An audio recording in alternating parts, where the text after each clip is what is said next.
Hey guys, here's how to hardwire a dash cam into the fuse box of a car. Now, first of all, you're going to want to hide the wires. I would recommend, you can either do this after or before, but I think the best way to do it is before, personally, because that way you can get the wires in the right places. Basically, it makes it easier to know where you need to wire, where the wire needs to go to. So for example, a lot of people say, oh, don't wire it on the driver's side in case it falls down and just, stops you from being able to control the car. Wire it this way along the passenger side. But no, I can't really do that because the wire isn't long enough. My fuse box is here underneath the driver's side.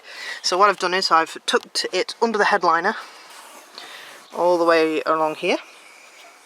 And then I've tucked it into this cover under the A-pillar here, as you can see. And then I'm just gonna put it in there, and then it's gonna go underneath this rubber seal for the door, and then it's gonna go all the way along here and into the bottom of the dashboard, just there, just here, and then underneath here, which I'll show you when I get to that point.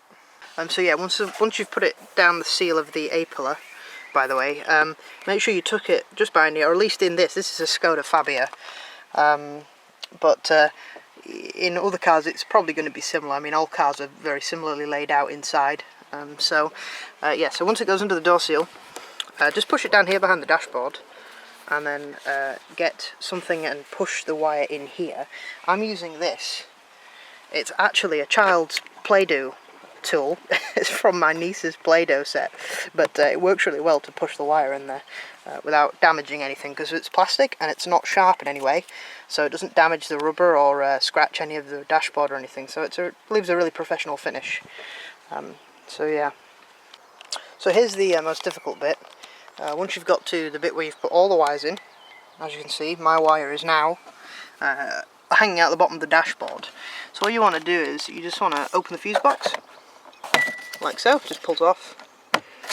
Other cars may be different, of course, but anyway, so that's how you do it. And then how I have mine wired in is I have this adder fuse. What I've done is I've connected it to the rear washer or the rear windscreen wiper fuse, and what that does is it tenders that circuit into two fuses. So the first fuse will be the first fuse, which will be this one, will be for the rear view, or for the rear washer, and this one will be for the camera. So both have their own circuit, they have their own fuse, so they're all completely safe. And what it does is it taps off the extra circuit onto here. Then you want to crimp this wire into here, and let me show you what I purchased. Because obviously my camera comes with one of these. It's just a standard power adapter for a car. So what I wanted to do was I wanted to wire it to an extra power socket. So what I did was I bought this off eBay. It's originally for the boot of a car, or for the trunk. What it does is it just wires into the light fuse, or into the wires into the light wiring for the car. And what I did instead was, it had a couple of spade connectors on the end, so what I did was I just left one spade connector on and grounded it to this screw, which is a case screw on the car. So I grounded it to there, leaving this port here, the diagnostic port, open and easily accessible for when it goes in to the garage for repairs and when they need to hook it up to the diagnostic kit. Then all I did was took the spade connector off and crimped the adder fuse onto the extra socket. And then all I do is I plug this into the extra socket, which I can't do one-handed really. Let me see. Can I? Hold on. I can. Yes, you just plug it in like that.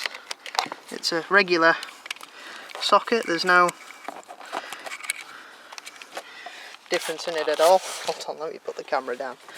Okay, so I just plug it in like this. Just a regular socket, there's no difference at all. Just plugs in like that, and then what happens is By the way, this is why it's already got a fuse on it. You can probably see there's actually 2 fuses on this circuit now. The reason that this is an extra fuse here is because it was originally to tap into the rear lights of a car, but I just modified it to work in this situation. And then all you do is tuck this underneath this panel here, and which, if you can see up there, there's plenty of space there. There we go. So I like this little cavity here. This is behind the just the casing of the pillar here, and what you do is just tuck it in there. So, oh, where my hand is, just in there. So, and I'll demonstrate that now. You just tuck it in there, and then put this up, and the wires are on top of it. This cover here for the rear, and you never see it. So, it's pretty nifty little way of hiding it, and I'll show you once I've done it actually. So yeah, so now you can see, I just tucked, you can probably see, I tucked it inside there, and all the wires I just tied them up with a cable tie and tucked it in there, and you can hardly see it. I just tuck this wire in here a little bit. There we go, and that's it. And then what will happen is this cover sits on top of that and you don't even see, and then the only wires that are really visible are these 2 here, which come underneath the fuse box. Okay, so that's it. So now I've just put that cover up, so from the front you can't really see, but when you look underneath you can't see either. So it's a really professional finish, and that's where I've tucked it up. It's not a perfect fit anyway, by the way, before anybody says, oh, it doesn't fit properly now. That's the way it was prior to doing this. So yeah, it's just basically to stop you from kicking your feet up underneath the dashboard and damaging a wire beneath the fuse box. But yeah, that's all that happens. So yeah, that's it. And then all you do is put the cover back on the fuse box, like so, and that's it. Done. That's it. As you can see, cover's back on the fuse box. Can't even tell anybody who's ever in there. There's only 2 little wires that peek out there, and that's it. And from above, you don't even see it.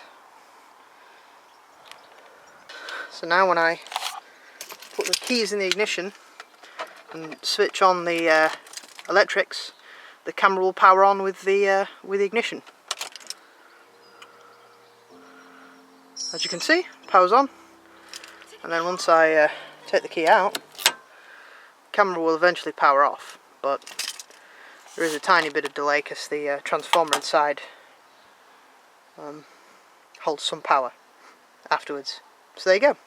That's it. So that's how to wire a car cam into a car's fuse box. Thanks for watching.